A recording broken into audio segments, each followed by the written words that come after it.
আসসালামু আলাইকুম বন্ধুরা, ওয়েলকাম টু মাই চ্যানেল। আজকে আমি দেখাবো কীভাবে আপনি নিউজের মধ্যে কোনো অ্যাপ ব্যবহার না করেই আপনার আশেপাশে যে কোনো ওয়াইফাই হ্যাক করে নিতে পারবেন। তো তার জন্য আমার এই পুরো ভিডিওটা দেখার বিশেষভাবে অনুরোধ রইল।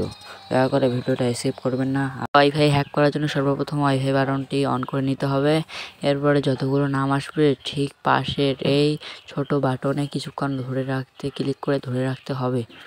এরপর দেখেন সবার উপরে কিউআর কোড নামে একটি অপশন চলে এসেছে, এখানে ক্লিক করে দিবেন। এরপর এরকম একটি কিউআর কোড এসে যাবে। এরপর এখান থেকে একটি স্ক্রিনশট নিয়ে নেবেন।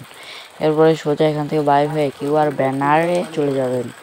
এরপরে এই অ্যাপে যতগুলো পারমিশন চাবে সবগুলো ওকে করে দিবেন। এরপরে এখানে আসে সবার উপরে এই ছোট বাটনটিতে ক্লিক করবেন। এরপর এখান থেকে ওই কিউআর কোডটিকে সিলেক্ট করবেন। এরপরে সোজা দেখুন মাত্র 5 সেকেন্ডের মধ্যে আপনার ওয়াইফাইয়ের পাসওয়ার্ডটি চলে এসেছে। তো দেরি কিসের?